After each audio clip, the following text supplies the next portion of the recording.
देशात संविधान हेच सर्वश्रेष्ठ असून त्यामुळे समाजात आर्थिक सामाजिक समानता येण्यास मदत होणार आहे।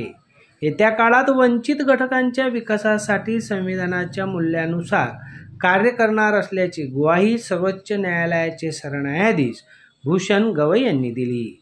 सर्वोच्च न्यायालयाचे सरन्यायाधीश न्यायमूर्ती भूषण गवई यांचा अमरावती जिल्हा वकील संघातर्फे पी.आर. पोटे इंजिनिअरिंग कॉलेजमधील स्वामी विवेकानंद सभागृहात हा सत्कार सोहळा संपन्न झाला। यावेळी माजी सरन्यायाधीश न्यायमूर्ती एन.व्ही. रमणा, मुंबई उच्च न्यायालयाचे न्यायमूर्ती नितीन सांबरे, मुंबई उच्च न्यायालयाचे नागपूर खंडपीठाचे न्यायमूर्ती अनिल किल्लोर, न्यायमूर्ती प्रवीण पाटील, अमरावतीचे प्रमुख जिल्हा व सत्र न्यायाधीश सुधाकर यार्लागड्डा तसेच डॉक्टर कमलताई गवई, डॉक्टर तेजस्विनी गवई प्रामुख्याने उपस्थित होते। सरन्यायाधीश गवई म्हणाले, न्याय देण्याचे कार्य करण्यासाठी समाजातील शेवटच्या घटकांना न्याय देण्याचे अभिवचन देऊन न्यायदानाच्या क्षेत्रात प्रवेश केला आहे। विविध खटल्यात न्याय देताना सामाजिक भान जपले आहे।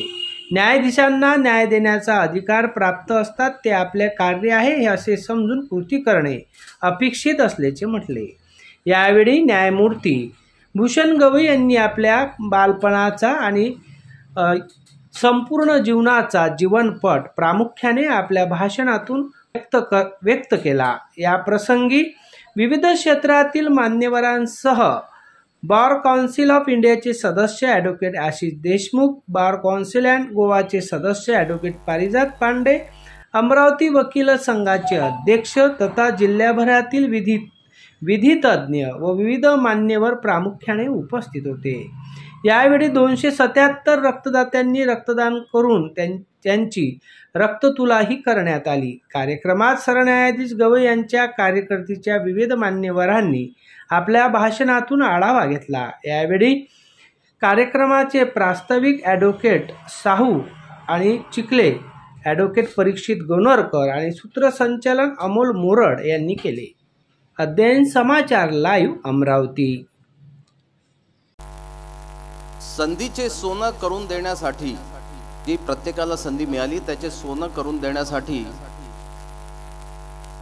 गवई साहेबांनी नेहमीच प्रत्येकाच्या जीवनात हातभार लावलेला आहे। The judge can never be guided by what the people will feel about his judgment. जजनी न्यायाधीशांनी आपल्या राज्यघटनेप्रमाणे आणि सत्सद विवेक बुद्धीने निर्णय देणं अपेक्षित असतं। तर लोक काय म्हणतील असं भिवून जर न्याय निवाडे जायला लागले तर मग खऱ्या अर्थानं तो न्याय निवाडा होऊ शकत नाही।